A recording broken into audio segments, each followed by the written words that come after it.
সামাজিক মাধ্যমত হজৰত মহম্মদৰ ওপৰত বিৰূপ মন্তব্য কৰি সমূহ ইছলাম ধৰ্মীয় অনুভূতিক আঘাত কৰা ব্যক্তিক কৰায়ত্ব কৰি দৃষ্টান্তমূলক শাস্তিৰ দাবীত আমছুৰ লগতে ৰাজ্যখনত বিভিন্ন ক্ষেত্ৰত দ্ৰুতগতিত আইন শৃংখলা অৱনমিত হোৱাৰ প্ৰতিবাদত আজি সদৌ অসম সংখ্যালঘু ছাত্ৰ ইউনিয়ন আমছুৱে এনেদৰে বিলাসীপাৰা গান্ধী চকত এঘণ্টীয়া প্ৰতিবাদী মানৱ শৃংখল কাৰ্যসূচী ৰূপায়ণ কৰা পৰিলক্ষিত হৈছে। News desk report the BN news. Assam সংখ্যালঘু ছাত্ৰ ইউনিয়ন আমছুৰ বিলাসীপাৰা জিলা সমিতিৰ উদ্যোগত বিলাসীপাৰা গান্ধী চকত আপোনালোকে সকলোৱে জ্ঞাত যে সেইদিনা অসম আমাৰ এই সুন্দৰ অসমত এখন ভাষণ লৈ হজৰত মহম্মদ সাল্লাল্লাহু আলাইহি ছাল্লামৰ ওপৰত এক বিৰূপ মন্তব্য কৰি গোটেই মুছলমান ধৰ্মাৱলম্বী মানুহক এক আঘাত সানিছে। তাৰ বাবে আমি সদৌ অসম সংখ্যালঘু তথা বিলাসীপাৰা জিলা সমিতি গোটেই অসমত আমি বিভিন্ন জিলাত বিভিন্ন থানাত আমি কেছ ৰুজু কৰিছিলোঁ। দুখ আৰু কৰ্তব্যৰ বিষয় যে সেই ব্যক্তিগৰাকী এতিয়াও মুক্ত আকাশৰ তলত ঘূৰি ফুৰিছে।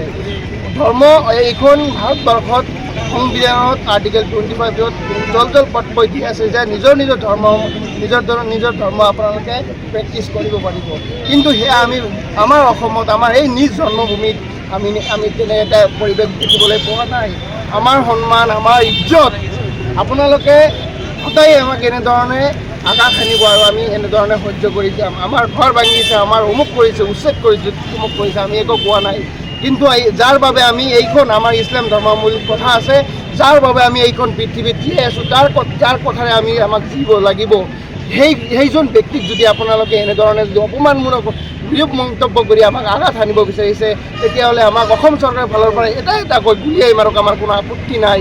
কিন্তু যেতিয়ালৈকে আমি এই আপোনালোকৰ জৰিয়তে সেই সাম্প্ৰদায়িক শক্তিক বা সাম্প্ৰদায়িক ব্যক্তিসকলক সুকীয়াই দিব বিচাৰিছোঁ যে আপোনালোকে অযথা বেলেগ বিষয়ে আপোনালোকে অবৈধ বাংলাদেশী অমুক তুচ্ছ তাচ্ছিল্য সদায় কৰি থাকে, আমি সহ্য কৰি লওঁ। কিন্তু এই ক্ষেত্ৰত আপোনালোকে কেতিয়াও এইটো ভাবিব নালাগে যে আমাৰ নবী হজৰত মহম্মদ সাল্লাল্লাহু আলাইহি ছাল্লামক আপোনালোকে তুচ্ছ তাচ্ছিল্য কৰি আমি সহ্য কৰিম। আমি অসম চৰকাৰক আমি আপোনালোকৰ জৰিয়তে জনাব বিচাৰিছোঁ, আপোনালোকে সেইজন ব্যক্তিক আমাৰ সন্মুখত যাতে পৰিলে কিন্তু বেয়া এটা পৰিৱেশ হ'ব পাৰে, এই কথাষাৰ আপোনালোকে জ্ঞাত হৈ থাকক। আমাৰ নবী হুজুৰ পাক সাল্লাল্লাহু আলাইহি ছাল্লাম আমাৰ সন্মান, আমাক এই সন্মান কেনেকৈ বজাই ৰাখিব লাগে সেই বিষয়বস্তুটো আমাক নিশ্চয়কৈ আমি নিজে জানো। কিন্তু এটা কথা ক'ব বিচাৰিছোঁ আপোনালোকৰ এই জৰিয়তে অসম চৰকাৰে এটা ধৰ্মাৱলম্বীৰ নাম লৈ সদায় আপোনালোকে চিনাক্তকৰণ কৰি আইন সেইসকলৰ এগেইনষ্টত আপোনালোকে ব্যৱস্থা কৰি থাকে। কিন্তু তেনে ক্ষেত্ৰতে একেটা সময়তে অসমত বিভিন্ন ধৰণৰ সাম্প্ৰদায়িক পৰিস্থিতি, সাম্প্ৰদায়িক মন্তব্য আকাশে বতাহে বা জলজাত উৰি আছে। আপোনালোকে তেনেধৰণৰ নাকি লগাবৰ পৰা আপোনালোকে বিফল হৈ পৰিছে।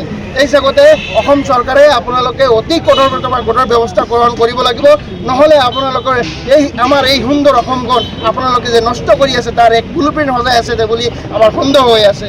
ধন্যবাদ জ্ঞাপন কৰিছোঁ।